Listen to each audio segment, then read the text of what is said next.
كل مرة يتم فيها شراء عقار أو تأسيس شركة أو حتى توثيق وصية في المغرب، في شخص محترف بيكون في قلب هذه العملية عشان يضمن صحتها وقانونيتها. في شرحنا اليوم اللي بيستند على القانون 32.09 رح نتعمق في عالم مهنة التوثيق المغربية، هذه المهنة الحيوية اللي بتشكل حجر الزاوية في النظام القانوني والاقتصادي للمملكة.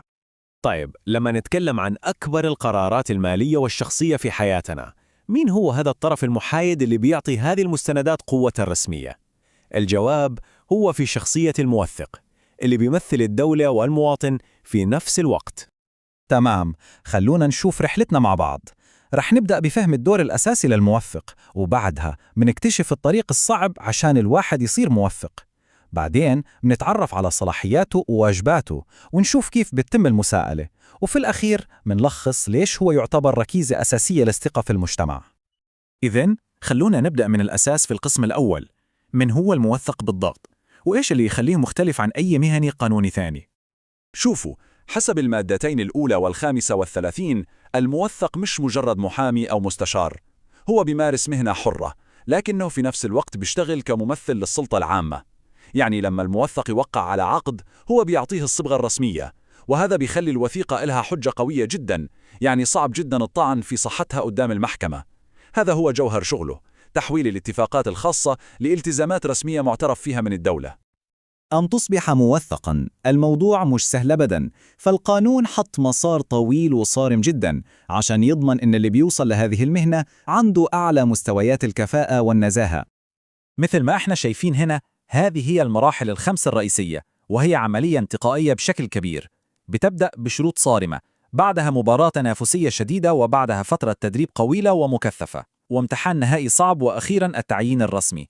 الهدف من كل هذه الخطوات هو التأكد من أن الأكفأ والأنزه هم فقط اللي بيحملوا هذا اللقب.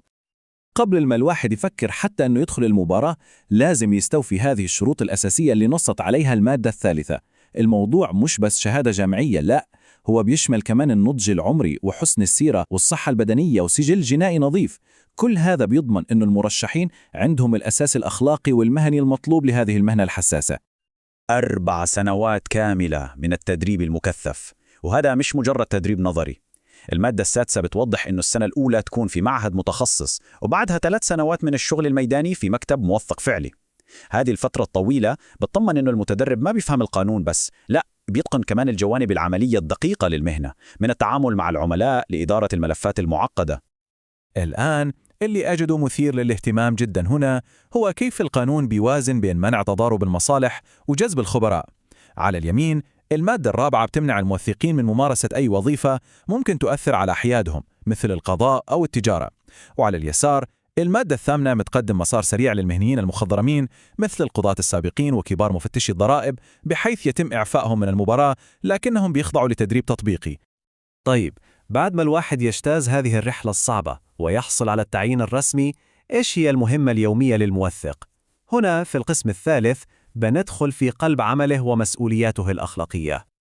هذا مش مجرد شعار، هذا هو أساس المهنة، مثل ما نصت عليه المادة الثانية. الأمانة والنزاهة والتجرد والشرف هي المبادئ اللي لازم تحكم كل قرار بياخده الموثق. الثقة هي عملة هذه المهنة، وهذه المبادئ هي اللي بتبنيها وتحافظ عليها، وهي اللي بتعطي العميل الطمأنينة. وإلى جانب النزاهة تيجي السرية. المادة 24 واضحة جدا، كل شيء ينقال أو يقدم في مكتب الموثق بيبقى سري، وهذا الالتزام ما بيوقع على الموثق لحاله، لا، بيمتد ليشمل كل المتدربين والموظفين في مكتبه، وهذا بيوفر بيئة آمنة وموثوقة للعملاء. هذه الشريحة بتلخص المهام اليومية للموثق. هو مش مجرد كاتب عقود، هو مستشار ومحقق وحافظ للسجلات.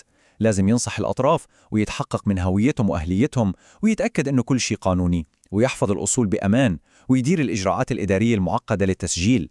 هو مسؤول عن العملية كلها من البداية للنهاية. مع كل هذه الصلاحيات بتيجي مسؤولية ضخمة. عشان كده القانون بيحط نظام قوي للمراقبة والمساءلة عشان يضمن حماية الناس ويحافظ على نزاهة المهنة. 5 ملايين درهم، هذا الرقم المذهل المحدد في المادة 26 بيوضح حجم المسؤولية المالية اللي بيتحملها الموثق. هذا التأمين الإلزامي مش عشان يحمي الموثق بس، هو شبكة أمان أساسية للعملاء في حال صار خطأ مهني ممكن يسبب ضرر كبير. وهذه الشريحة بتوضح ببراعة كيف بيتم تحقيق التوازن. اللجنة التأديبية مش مجرد هيئة داخلية للمهنة، هي بتتكون من ممثلين عن الحكومة والسلطة القضائية والمهنة نفسها. هذا الهيكل المتوازن بيضمن إنه أي قرار تأديبي يكون عادل ومحايد، وبيمنع أي جهة من الهيمنة على القرار. والعقوبات مش شكلية، بالعكس هي صارمة ومتدرجة. حسب المادة 75 ممكن تبدأ بإنذار بسيط، بعدين تتصاعد للتوبيخ فالإيقاف المؤقت، وفي الحالات الخطيرة جدا بتوصل للعزل الكامل من المهنة.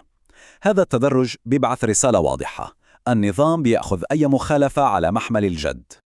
إذن النقطة الحاسمة هي أن المراقبة ما بتيجي من جهة واحدة بس. المادة 65 بتنص على نظام إشراف مزدوج. النيابة العامة بتراقب الجانب القانوني وصحة العقود، بينما وزارة المالية بتراقب الجانب المالي والحسابات. هذا النهج الشامل بيضمن عدم ترك أي جانب من شغل الموثق بدون رقابة. إذن بعد ما استعرضنا الرحلة والمسؤوليات ونظام المساءلة، إيش هو الأثر النهائي لهذه المهنة على المجتمع ككل؟ الموثقون هم أكثر من مجرد مهنيين، هم فعلا مؤسسة بحد ذاتها. هم اللي بيعطوا اليقين القانوني اللي بيسمح للأفراد والشركات بالاستثمار والشراء والبيع وبناء حياتهم بثقة. بدون هذا اليقين بيصير الاقتصاد والمجتمع غير مستقر. هذه الشريحة بتلخص كل شيء. بالنسبة للمواطن، الموثق بيقدم الأمان وبيمنع النزاعات، وبالنسبة للدولة هو بيضمن موثوقية المعاملات وبيساعد في تحصيل الضرائب بشكل صحيح وبيساهم في الاستقرار العام. هي علاقة تكافلية كل اللي بيستفيد منها لما تكون المهنة قوية ومنظمة. ونختم بهذا السؤال: في عصر العقود الذكية والتوقيعات الإلكترونية، دور الموثق كضامن بشري للثقة والتحقق لسه حيوي ومهم. التحدي المستقبلي رح يكون كيف تتكيف هذه المهنة العريقة مع التقنيات الجديدة، مع الحفاظ على جوهرها الأساسي، ضمان اليقين والأمان في أهم معاملاتنا.